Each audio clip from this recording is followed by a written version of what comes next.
What up my awesome viewers, RioGion here, and we are going to take a look at the 8BitDo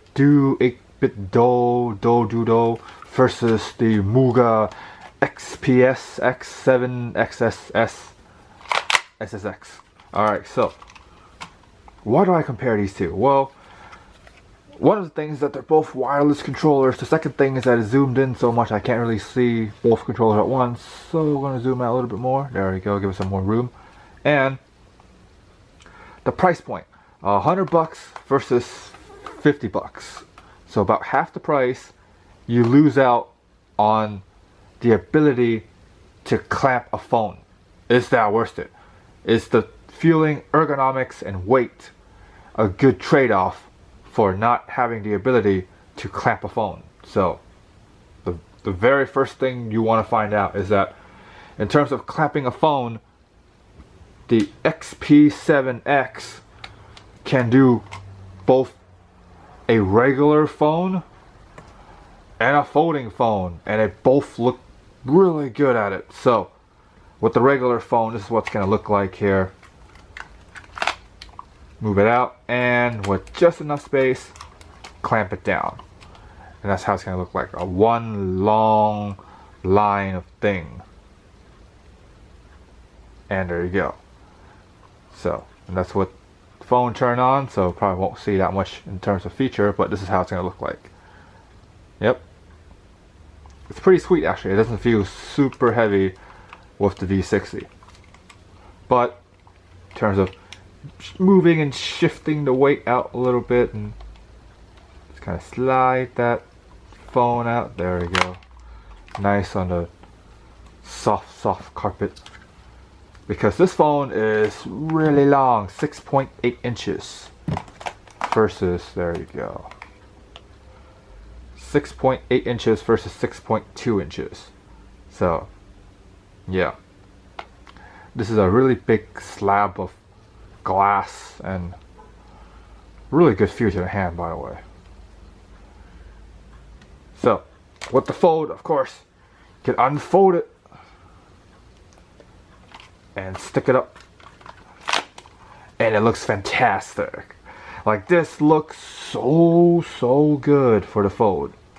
Honestly, it looks really freaking good for the fold, and it feels really good, and you have like all of the controls you want, because legit analog sticks, linear triggers,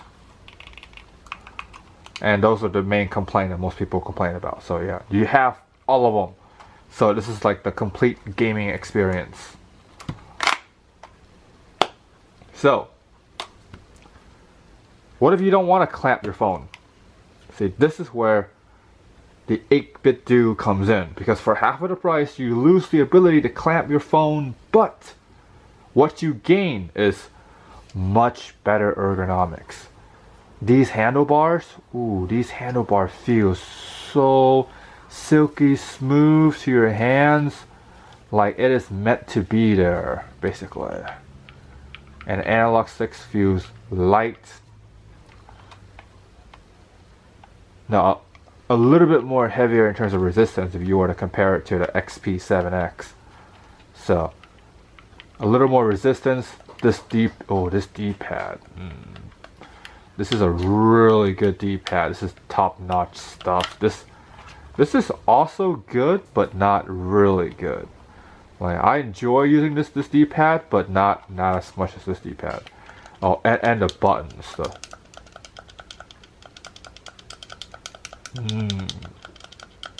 Sounds good and feels really good. This also sounds good and feels good. Not really good, but good.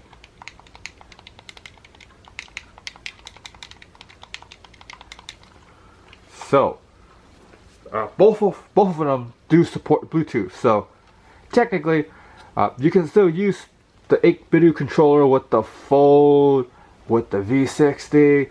It still works out just fine. But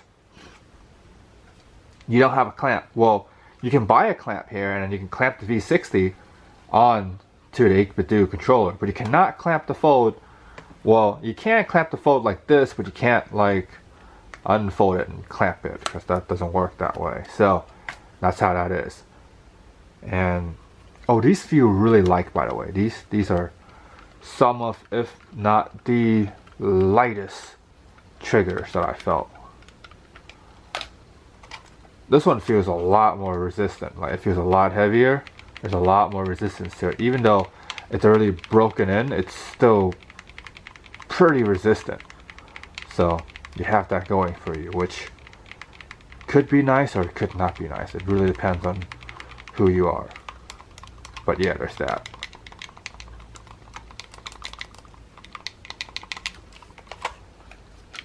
So 8BitDo cons.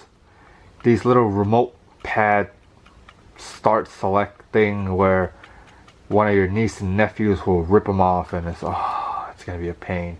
It's gonna be such a pain with these ones. This one, it's just plastic, so in theory they can't rip them off. In theory. In practice, I don't know. They just might. So something for you to watch out for.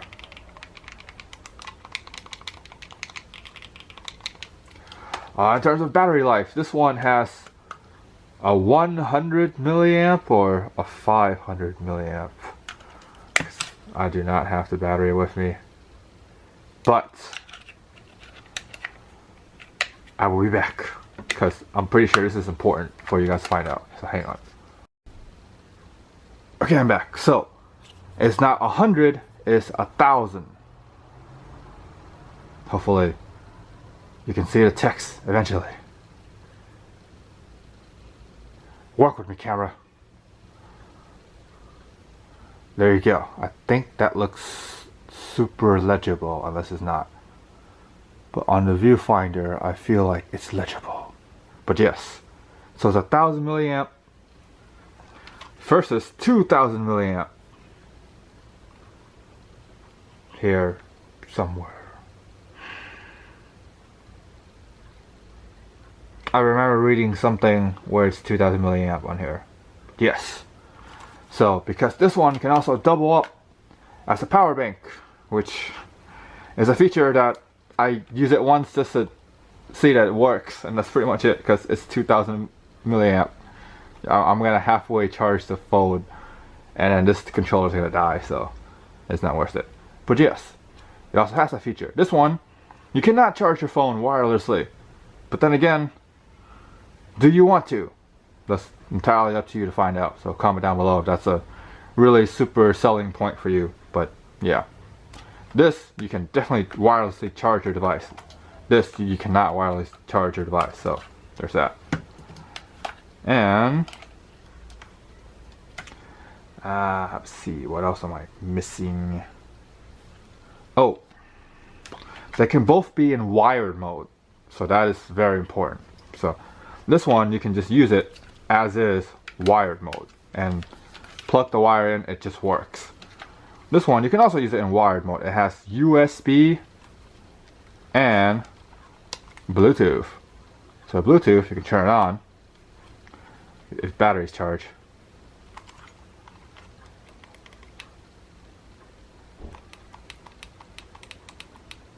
The battery is not charged, so it will not be on, but yes. If the battery is charged, you can turn it on, and there's these little 3 lights battery indicator. So that's a very useful feature. And I am surprised this does not hold a charge that well. I am actually very surprised. It does not turn on? Wow. Interesting.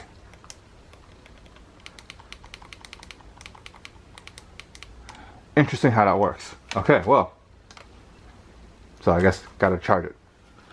And this one, you also gotta charge it too, but then again, if you just use it like on a PC or a Switch, just connect the wire. Personally, I just kind of take the battery out and just use it as is, because I feel like it's good enough already to use it as is. So yeah, you have that going for you as well, which could be kind of nice actually. So there's that. And overall, what would you pick? Comment down below. Let me know. Kind of wondering that myself. So, personally, if my money, I would go for the XP7-S just because it's more practical. There's more usage out of it because I can clamp my phone and I can use it on PC as well. And it's just more of a universal controller to me rather than the 8BitDo. The 8BitDo is nice. I can buy a clamp for it. It does work on the V60, at least on paper. In theory, I do not have a clamp to test out. But it is half the price though. Because this is 50 bucks retail. This is 100 bucks retail. So 100 bucks is a lot of money to spend on a controller. 50 bucks, it's also a lot of money to spend on a controller, but not as much because it's half the price. So honestly, with my money, I still go with the XP7-S just because it's more practical. There's more usage out of it. But honestly, the majority of people, I honestly think so, the 8BitDo is going to be the winner because of just how it feels and how all of the buttons feel and the sound and the tactility of everything. So I honestly think the community winner is the 8BitDo, but the personal winner is the XP7-S. So that's basically what my thoughts are, thoughts and feelings and comparison, and that's how I think. So anyways, you guys like the video, like, subscribe, comment, thumbs up for more content. If you want to purchase any of this stuff, all of this is linked down below there. So if you want to purchase them, you can definitely purchase them and support me at the same time with no extra cost to you. Alright, you guys stay awesome.